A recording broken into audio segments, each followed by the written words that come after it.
Hey there everyone, how are you all getting on? Leave your answer in the comments. Just keep the swearing to a minimum. Oh lordy, I just thought it was a nice day. Well, if there is such a thing anymore, but the sun is out, look. And there are no white lines in the sky. White lines, you know what I mean? And I thought, right, I'll go and walk and see if I feel like doing a video. And I didn't feel like doing a video on the way, but I do a little bit now. So here I am. So I went for my my weekly osteopath visit, you know, not as in the surgeon, but you know, a bone cracker. And I go there once a week because it helps my, you know, my body to get rid of poison, you know, and whatnot. See, right, so oh, Philip Fish, that's an unfortunate name, isn't it? A bit fishy, Philip. Anyway,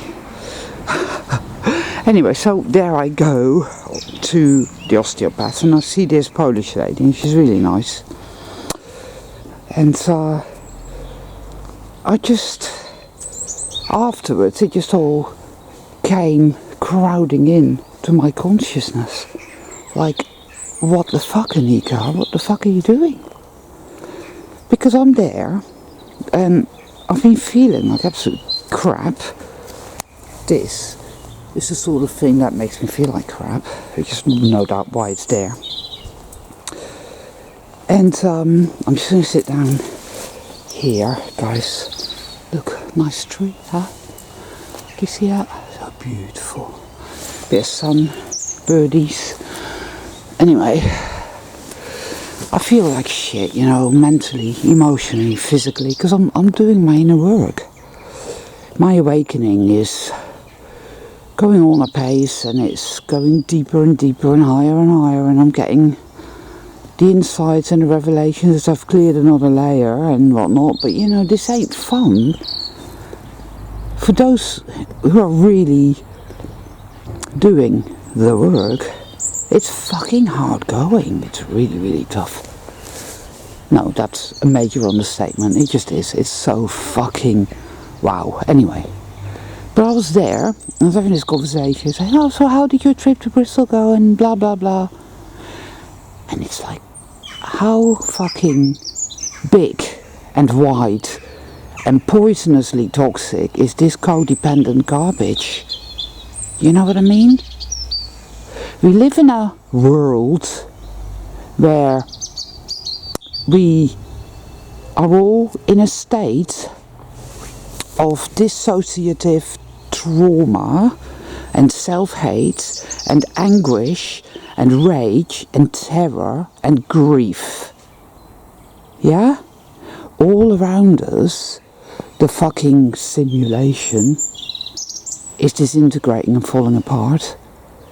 And we are beings of light, right? And we feel all other beings of light. May that be people, animals, nature, the soil, the wind, all the other living beings, right? But, and I mean, don't get me wrong, the osteopath is a lovely lady, and she is definitely sold and all, but she's just not with it. She's not awake. And we're surrounded by other people like that. I'm not even going to talk about NPCs because I've had an insight about that, and the way I see it now, the way I feel, is that I can choose to let that go and just trust my intuition to always guide me as pertaining to said creatures, Because I come across people that just feel, well, it feels to me like there's absolutely nothing there, and I just don't deal with them. It's as simple as that. But I don't want to,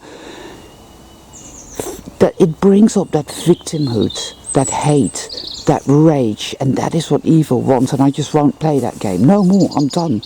Literally. So,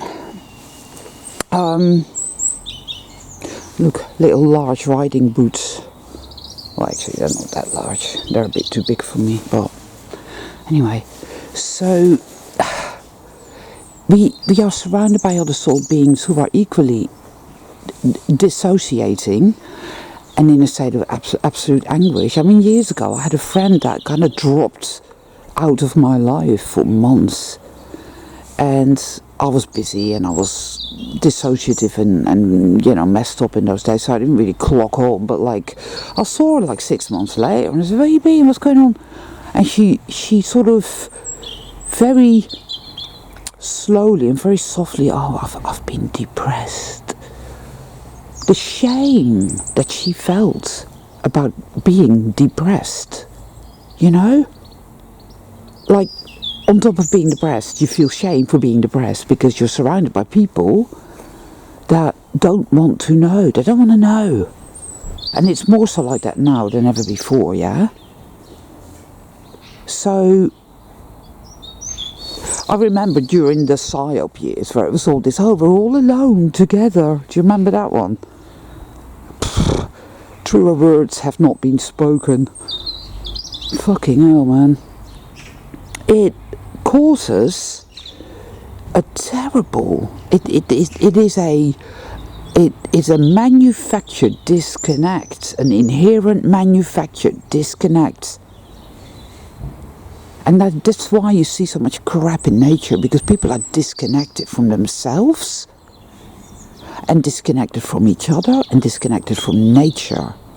Love is having sex with somebody that you barely know and have just met, you know, let's say, I don't know, fucking Tracy at the local wine bar, or some Ukrainian woman from an online dating site, you know, Olga, and you fancy getting your leg over, so off you go, and you know, it's a bit of love in it.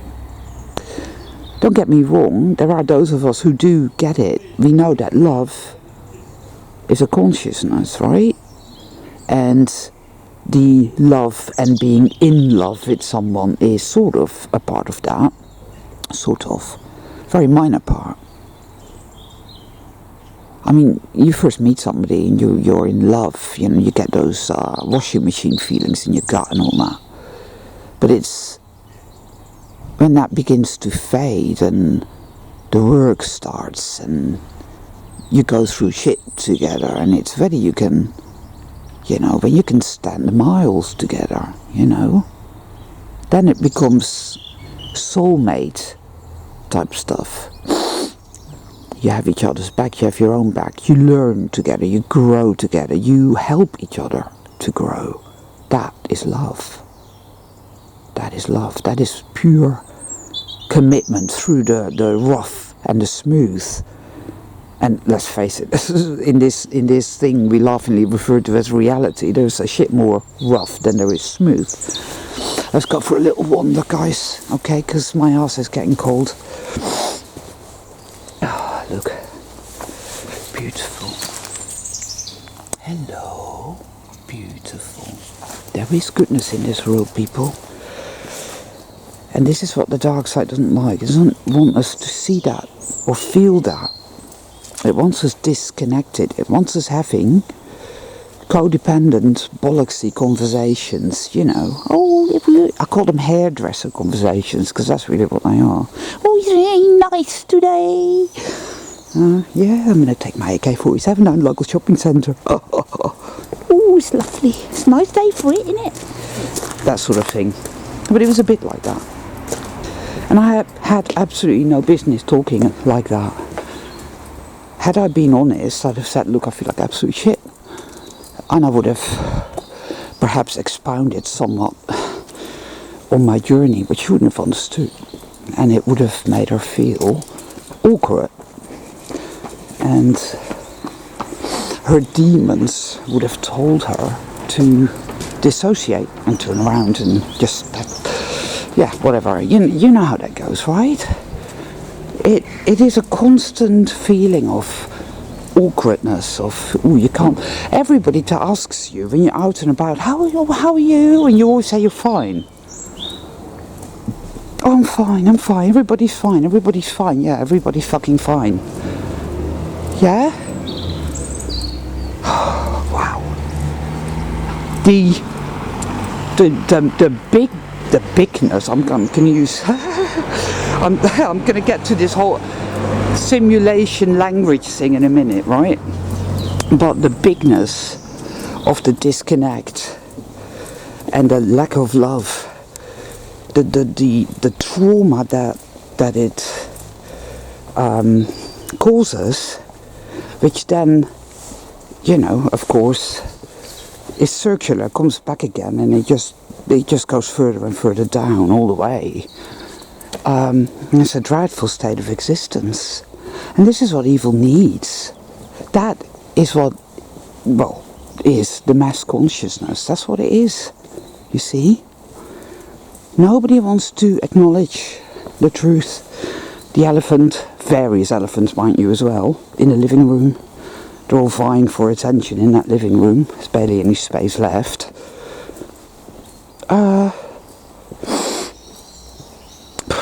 Wow. You know, it hurts, the grief. Then there was somebody, one of my favourite channels, Mr. MBB333, or you go and, if you're into your high strangeness and you want to keep your finger on the pulse and you want to see some genuine stuff, you know, from a guy who has integrity and who's a genuinely nice soul being, go to that channel. It's a good channel. Anyway, he posted this video about the flickering lights, which is coming along apace. I think I might go up here because there's people over there and I feel disconnected. You know what I mean?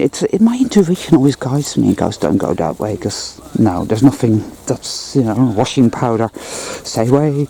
So that's what I do, is I go here. Anyway, so, where was I? Where the fuck was I? Oh, fucking hell. How annoying is that? That happens to me a lot. Oh dear. One of these days I'll find myself naked in Djibouti, wondering who I am and how I got there. You know, maybe just wear these boots. Oh dear. So, I'll just, it's difficult, it's painful, and it's, you know, my toes hurt because I'm being trampled by these elephants in my living room, and it just isn't any fun, you know. And everybody's like, oh, how are you? I'm fine. Planning their next holiday and not seeing the truth. And you can hate them for it, you can get angry at them for it, but that's a complete and utter waste of time. Because that's your, you know, your dark passenger that wants it that way. I've been doing a shitload of purging that shit out, you know. Yesterday was, wow, never known anything like it. Oops, a daisy. Right, so just bear with me a minute, guys, because it gets a little steep. But I like it here because people can't be bothered to come here, you see, whereas I can. But it's a bit meh, a bit scary, you know. Oh, hold on. Ooh. Yeah, because see what I mean? Like rubbish, even up here. What the fuck? Anyway, so right here. See, I like it here.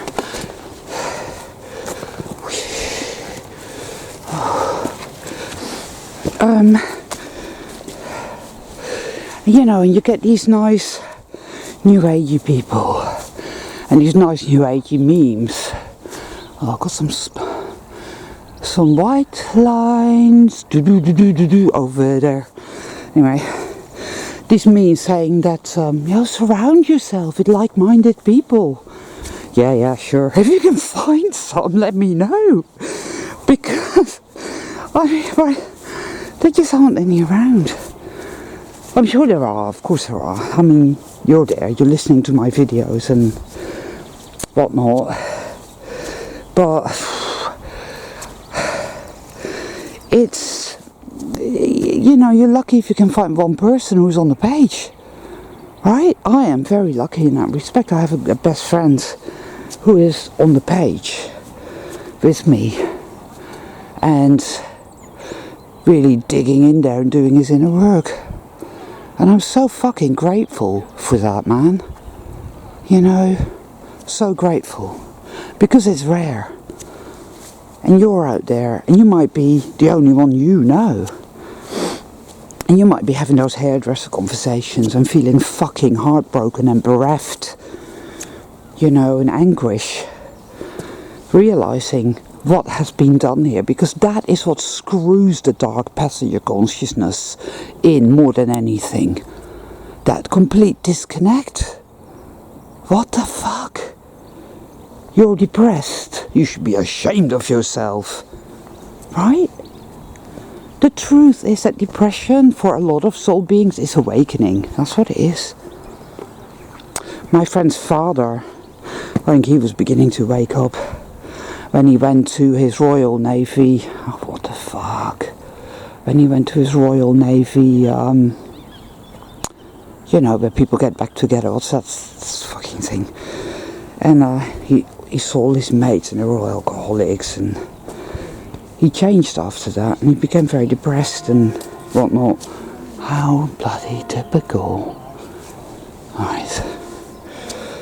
This is what happens. There's never anyone up here, but you know. So depression is awakening, so there's an instant reaction against it. So another thing I've noticed this for about, well, several years now. The fact is that people, well-educated individuals who, they use, their grammar is all wrong. You know, superlative adjectives. Oh, he's much bigger than her, for example. Things like that. Educated people. This is very simulation-like. And I really feel that's what this is. It's a simulation. It has all the hallmarks of a simulation. But I don't see it as a simulation the same way as we see a simulation within the simulation, if you know what I mean. I think it's artificial because evil could not be allowed to be real. Do you know what I mean? It's a temporary set of affairs, and it's fast coming to an end. The beginning, and this is what I feel is what this flickering light business is all about. The mind control grid is beginning to fucking well malfunction, right? Because it's not just the flickering lights, but it's people's smartphones are beginning to glitch out, people's television sets are beginning to glitch out, people's just stuff, electrical stuff is beginning to glitch out. I've had it happen. All those great big electricity pylons that we see dotted across the plain are not there to give us electricity. Right? We're surrounded by the ether, guys. Free power. The ether. Yes. Okay? I think Nikola Tesla knew about that. So these pylons and all the similar bullshit stories that they've assaulted us with at school and whatnot, in the general melee, So it's garbage. They're there. They are mind control devices. That's what they are. They emit a frequency. And it's beginning to, everything is beginning to malfunction, which is why there's so many lines in the sky. They're doing it nearly every day now. And it affects our consciousness. It wants us in a low vibrational state of hate, rage, fear, grief, hopelessness, despair, impending doom, self-attack, self-hate. I know, this is what it is, right? I've known this for years, these fucking great big pylons, and then there's more of them now than ever before. You get those really, really big, massive ones with these discs on around here, you know? And, yeah. It's coming down. Everything is beginning to malfunction, and people are beginning to wake up, and they ain't feeling good.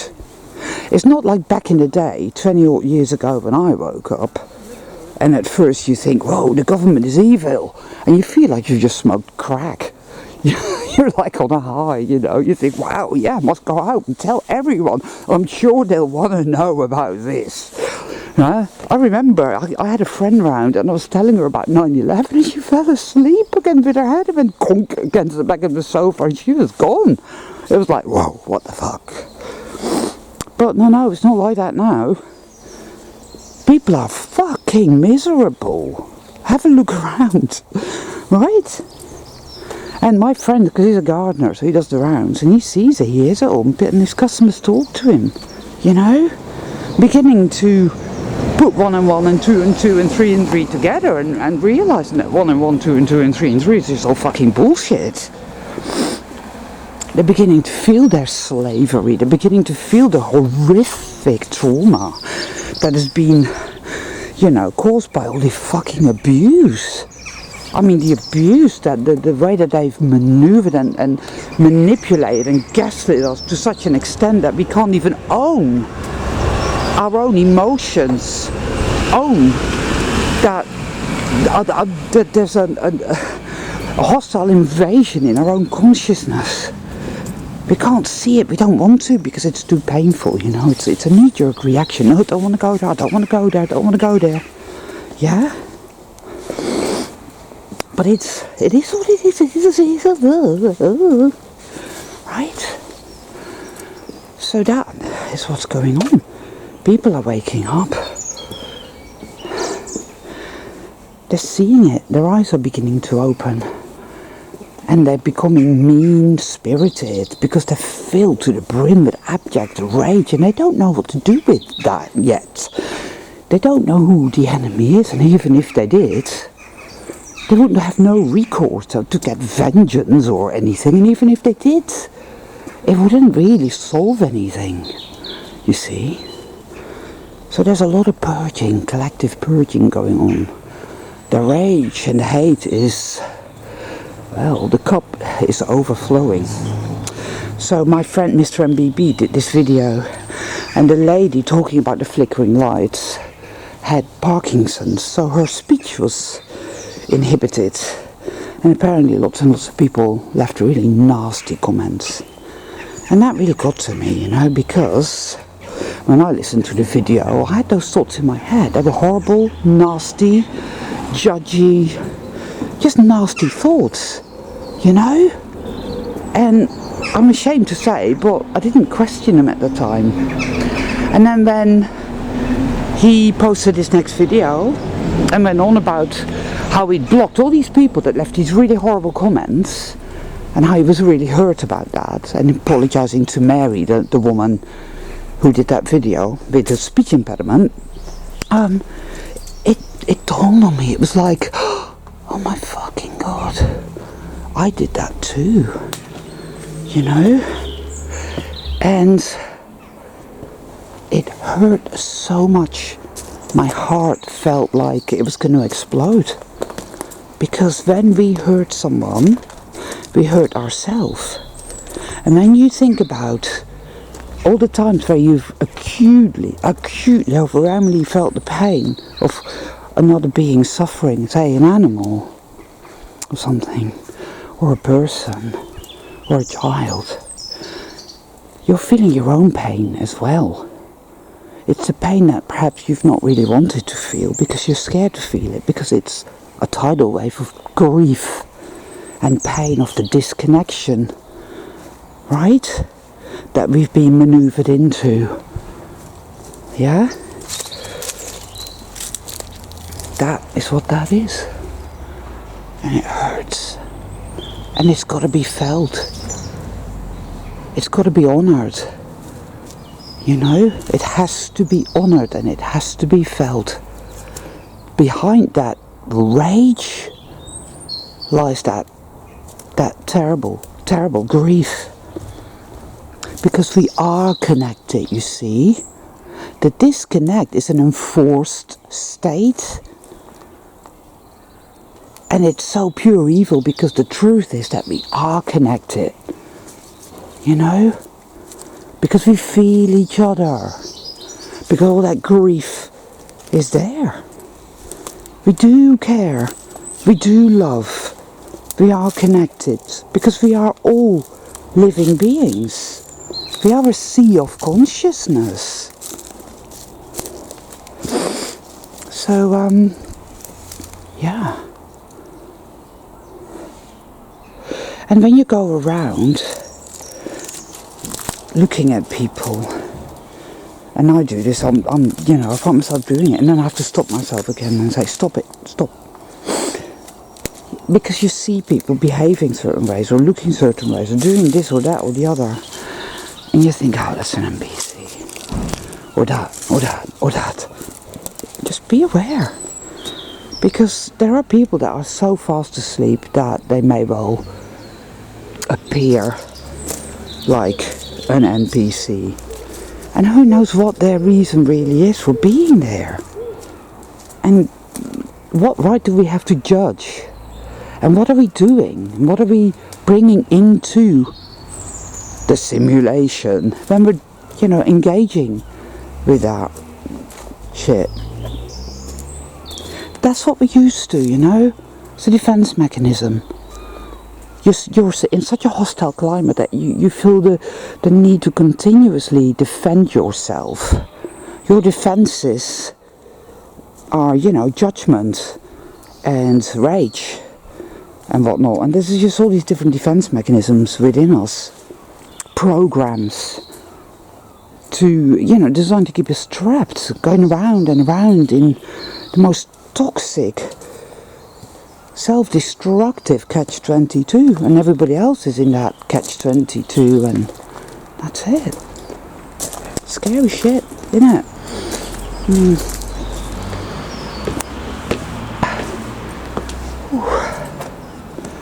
So, yeah, it's difficult, guys, to address all this and to feel it. It's so tough, you know.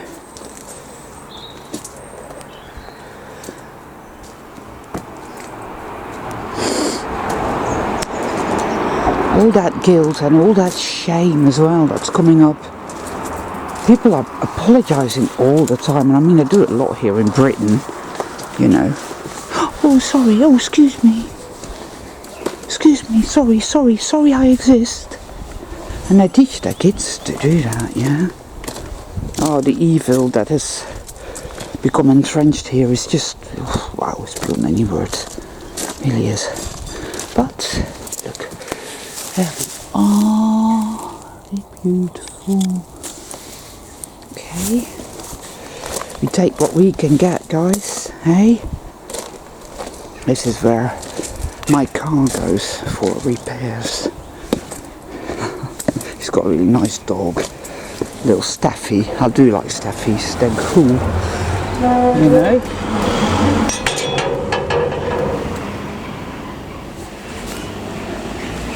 Look at that. Huh? The ground in this simulation is uneven and maybe slippery. Caution, yeah. No. Anyway, So I guess I might call it a day there. Don't really have anything else to say. So yeah, love, guys, that's what it's all about. It's the only, well, we need love, and it's no good expecting other people to love us, or to go codependently out there trying to fix other people or get them to love you by doing nice things for them when you're not loving yourself and you're still filled with the hell contagion, because that's completely and utterly pointless, you know. And it's pointless having hairdresser conversations and pretending you're okay when you're not at all, because you're sticking a knife in yourself, man. It's bad. Take my example, you know. It just, wow, it just really dawned on me. It was like, what the fuck are you doing? You know, there's no need to go into details and, you know, dump on them or anything. It isn't about that, but it's about being real. And I mean, more and more I do that. You know, I am wired that way. I'm pretty real and honest, and I have integrity. But it was just one of those things, you know. And yeah, that's it. I tell you honestly, people that have had a certain procedure done drive differently. Really, they do. That's what I think. So I'm gonna call it a day there, guys. See, there's these people, they go and, because the council, whilst, you know, sucking the life out of everybody's finances and whatnot, don't actually do anything anymore. They're just blatantly parasitical now, right? So you get people like that picking up litter, and they do this of their own free will in their own spare time, and I think that's really, really nice and commendable. You see, there is goodness in this world, but it doesn't want us to see that. It has blindsided us. You see, that is what it's done. Because when shit hits the fan and what badness happens, and it does all the time, you get stuck in survival mode, right? Oh, I have to constantly watch out for something bad to happen, because otherwise it's going to destroy me and blah. And you stop seeing the light, you stop seeing the goodness. Oh, there's so many different aspects to this thing, this simulation. Do you see what I mean? Poor baby. But you know, that's what I talk about in my videos. That's what this channel is about. Probably if I don't really have, like, I don't know, 30,000 subscribers, because I think it's very rare for people to be on this level. I think it's very rare. Anyway, that's okay. Yeah, all my love to all of you listening to this, yeah? Thank you for being here. And talk to me, leave a comment and let me know how you're getting on and what's going on in your little neck of the simulated woods, as it were, yeah? Take good care of yourselves, alright, my fellow soul travellers. Bless you all. Thank you.